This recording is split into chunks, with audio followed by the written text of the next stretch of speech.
Hi guys, it's Emily from Novel Novels and welcome to today's video. This is my September wrap-up part 2. Now, I'm actually filming this on the, I'm not sure if it's camera or if I've got a mark on the phone. I'm actually filming this on the 1st of October. I've done it. I've actually finished books yesterday. What is going on with me? Is this going to happen more? Yes. October, it's definitely going to happen because my October TBR is massive, as you well know. So, what I thought I would do is I'm going to let you know the stats first. So the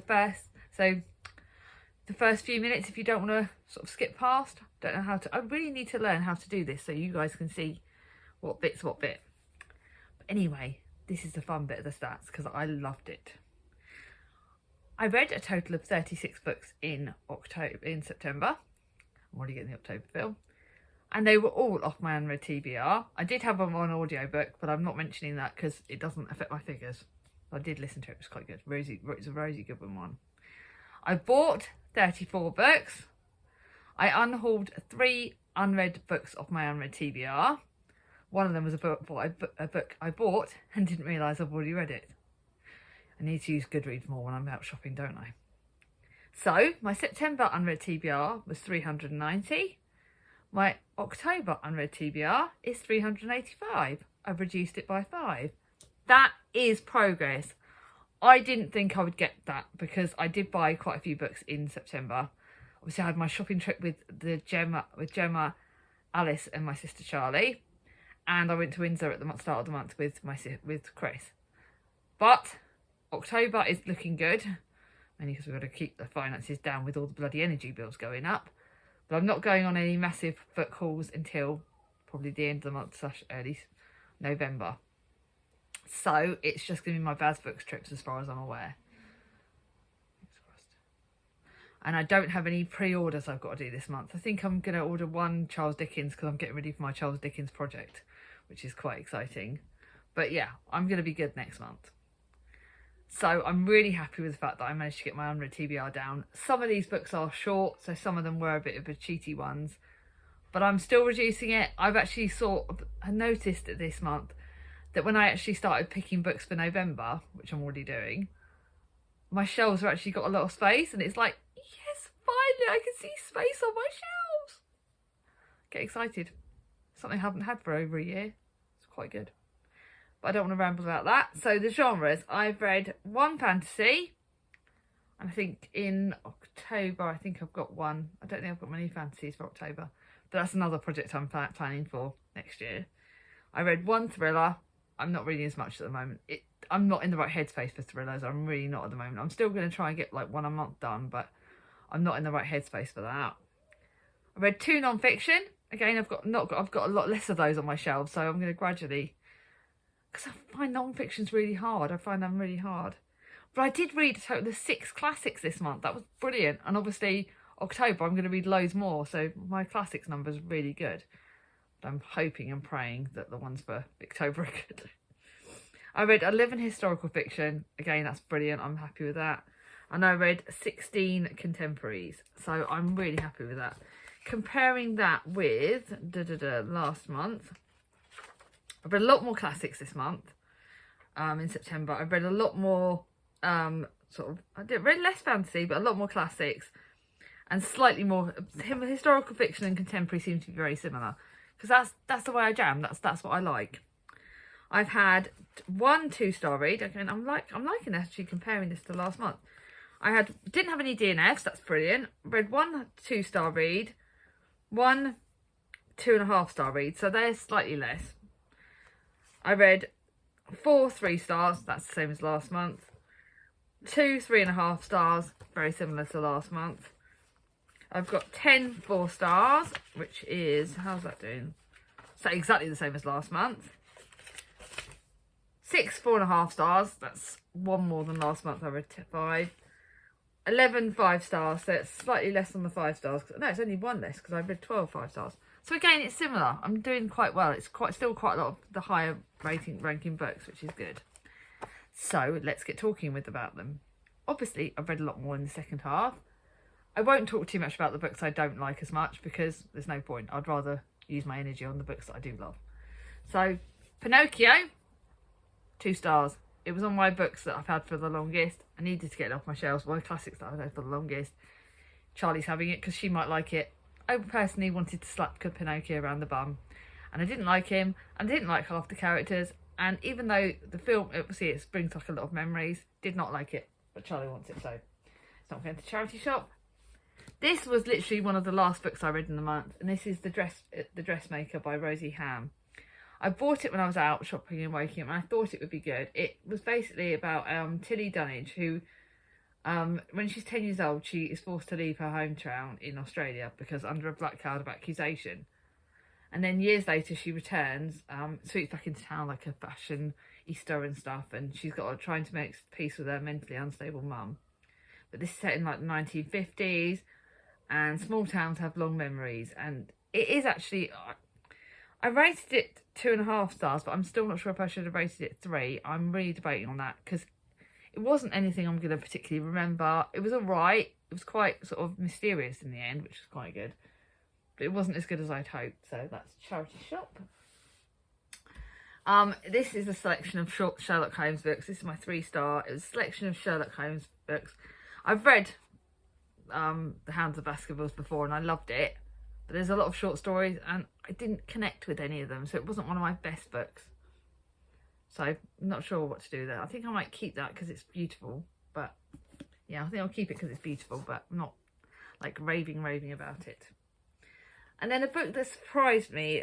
Oh, yeah. Then I've got my 3 stars, which is Cat by Freya North. This is one of her earliest books. I think it might be her first book. And the storyline's all right. And I love Freya North. I think I've spoken to her as an author on like one of her read-alongs, and she's good. And this is the start of the 3 Sisters books, which is like Cat, Pip, and Fen, I believe. Yeah, Cat, Pip, and Fen.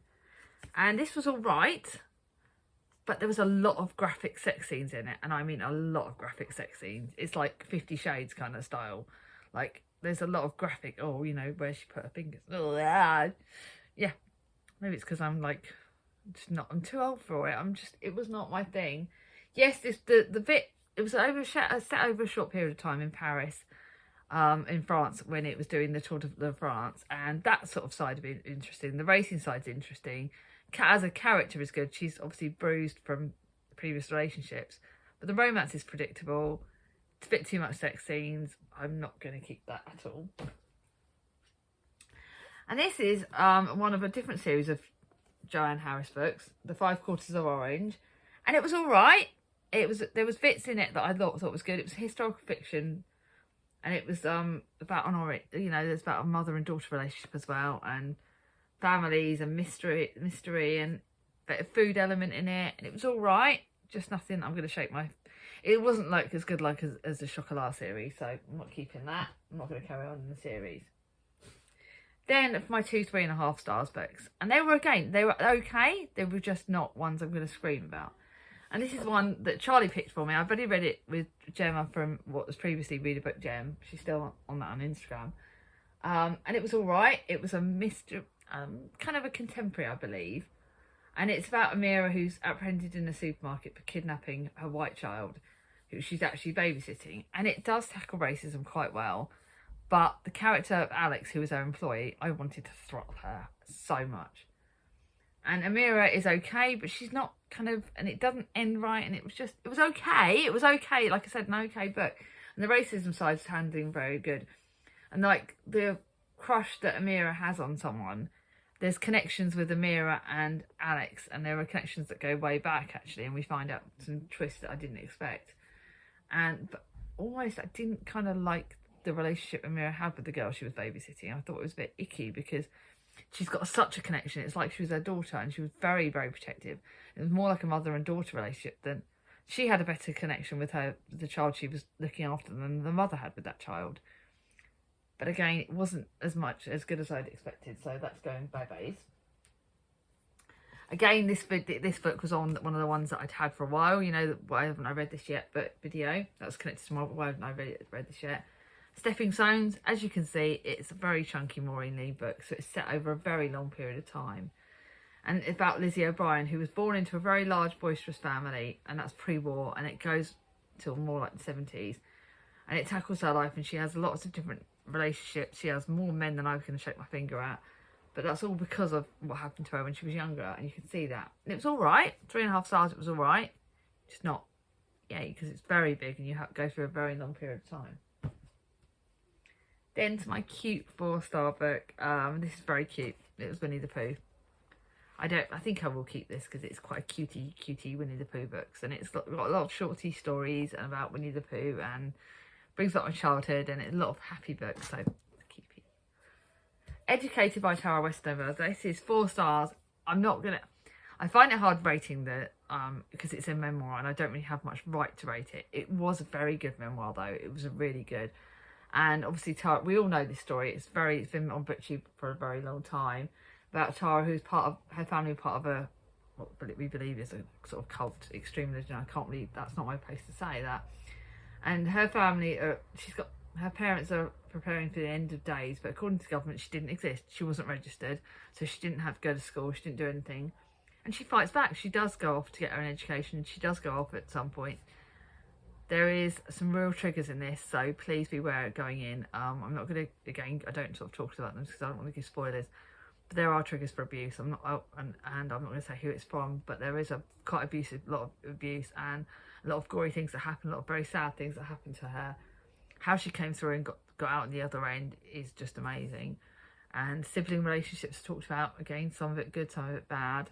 Very, very interesting, very hard-hitting though, so I'm not going to reread that. A Rachel Hall book. This is 4 stars. Again, it's a good one. I'm not going to decry that. It's about a beautiful spy, because she is. She's a very beautiful spy, and this girl goes into it, becomes a spy. And this is set just in the 1920s, I believe. So this was pre-World War II, but she's having people in to do with spies with the communist movement and stuff like that. And it's quite interesting, and this girl goes through a lot, and it's very interesting. It's a good book. It doesn't blow my mind, but it's a very good book. And it was 4 stars because it was very interesting, and you did want to read.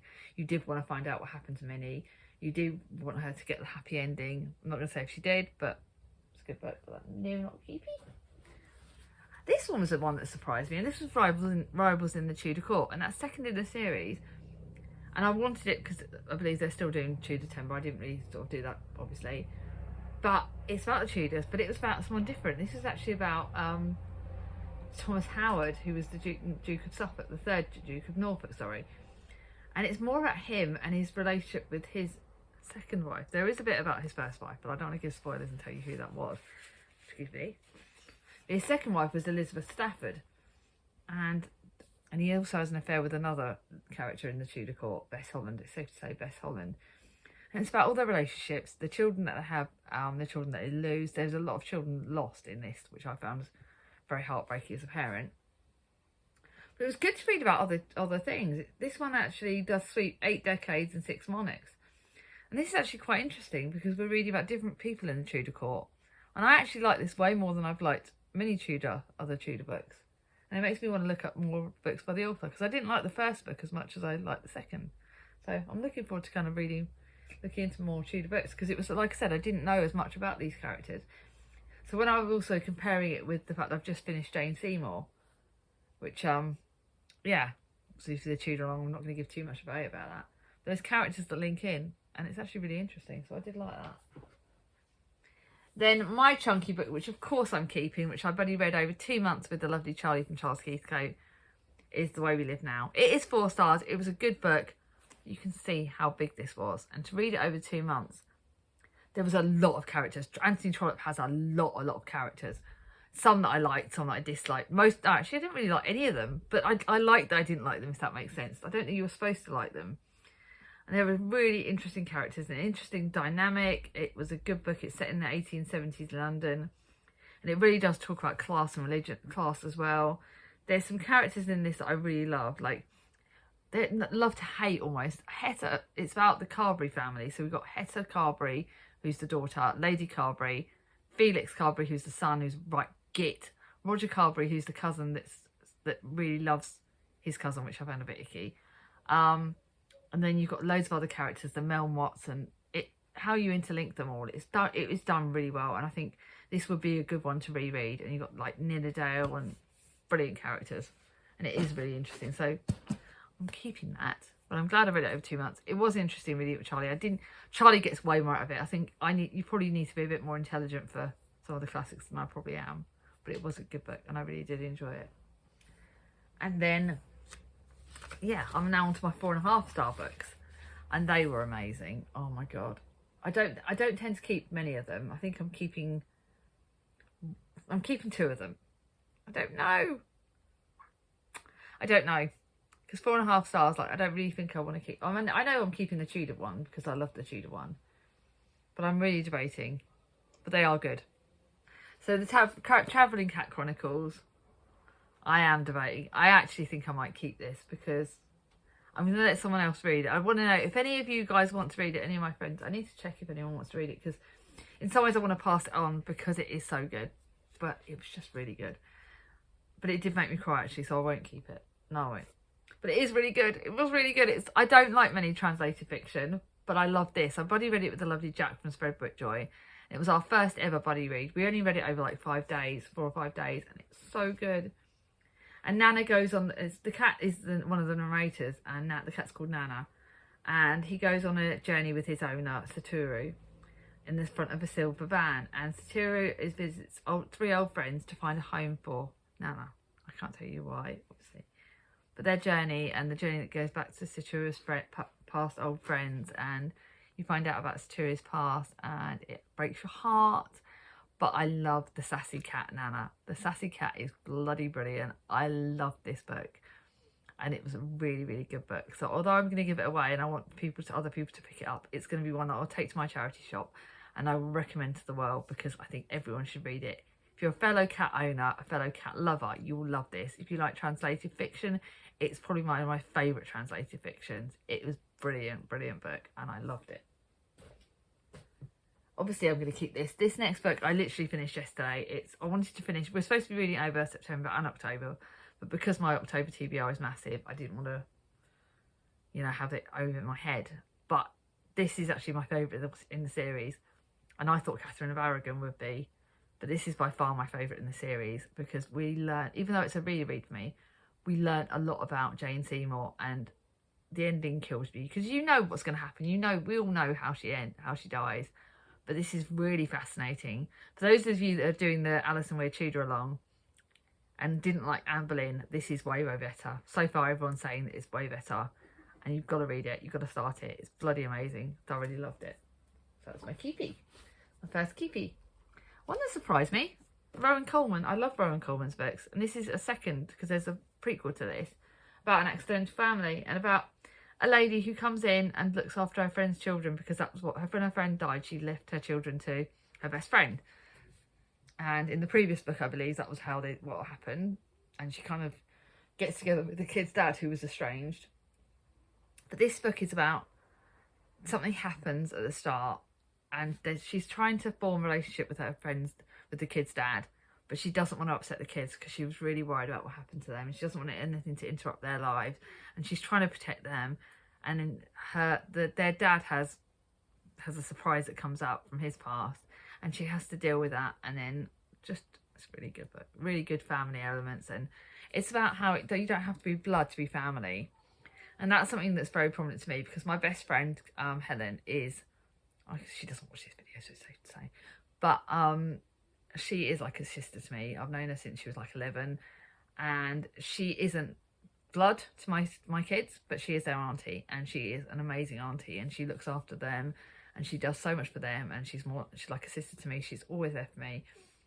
And yeah, it doesn't have to be blood. There are people that have been in my lives that have come and gone. She's one of the best. So yeah, but like I said, she doesn't have to be their blood auntie to be just as good an auntie to them.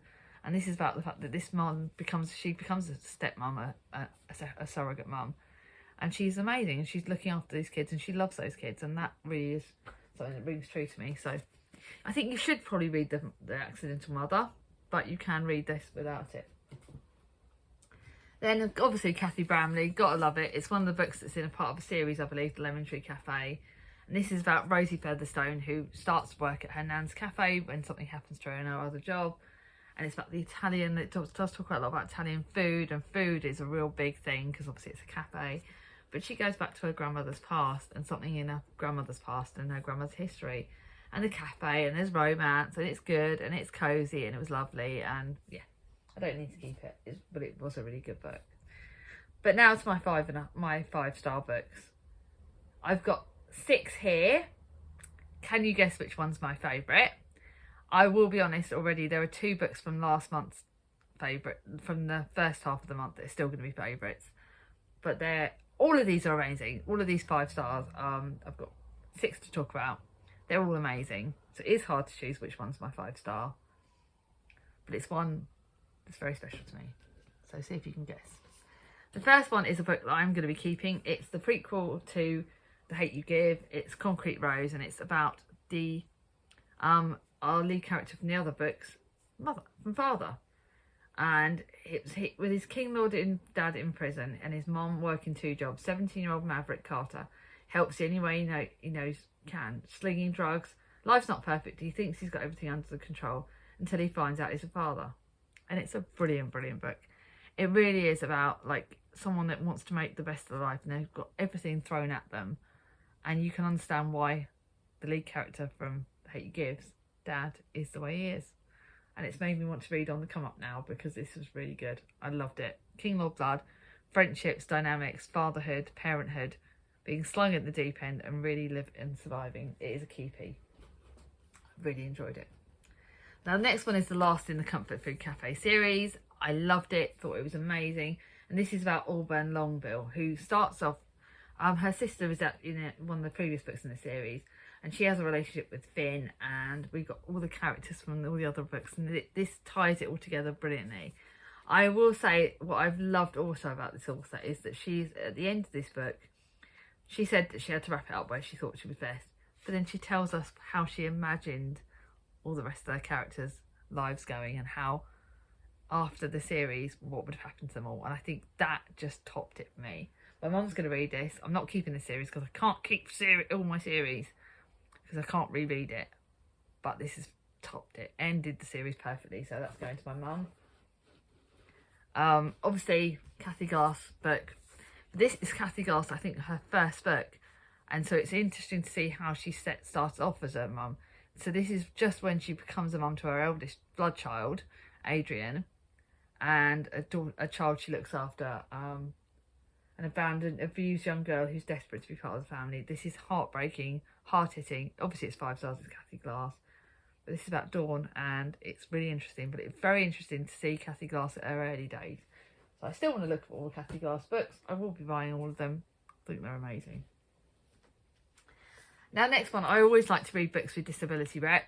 Like I said in a previous video, me and the lovely Naomi from Naomi's Bookshelves are next September running a chronic pain read along, but I don't know if you guys want me to do anything to do with a disability read along as well. If there's anything you want me to do about disability, let me know down below, please. This is about disability. This is about a girl, and this is based on the owner's first true life. I believe the author's not written another book, but if she does, I'm buying it because this was amazing. This is struggling actress Heidi has a life-changing accident right at the start of the book, and her world falls apart. She's stuck in a hospital, she's lost her leg, and she's unable to walk, and her only companion is Maud, an elderly lady in the bed next to her. Heidi misses her flatmate, her life, her freedom, but surely 32 is too young to be an amputee. This book both broke me and gave me strength. As you all know, my chronic pain is through the roof at the moment. I'm a week and a bit down the line of having a flare, and it's killing me, and I'm borderline getting my crutches back out. But this book reminded me about a lot of things, because I'm still lucky I've still got my leg. Yes, it bloody kills, and yes, but you know, had they not fixed my DVTs, I could have lost my leg as well. So that really strung home to me. And this girl, right towards the start of the book, I can't tell you exactly what happens, but she decides that there's going to be 5 steps to make her happy, 5 things that she needs to do to make herself happy, and this is her journey. So the first part of the book is her realising about the amputation, how to live, that she's got to get her life back, and then she does 5 steps to be happy.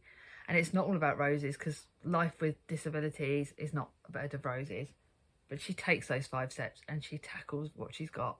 And this reminded me that I've learnt mine and anyone can do it. This is one that I'm going to get my mum to read, even though it's very hard hitting. And I would like to keep in my area, so that if this is a book I'm happy to lend to people, but I would like to keep, because I think I'm going to need to reread this because it's that good. I think I would like my sister Charlie to read it, actually, because even though it's a contemporary and Charlie doesn't like contemporaries, it might be good. I think this is one that we need to get out there.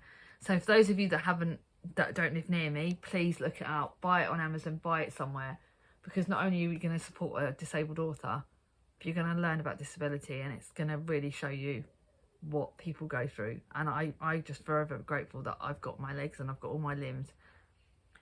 But you really do need to read this.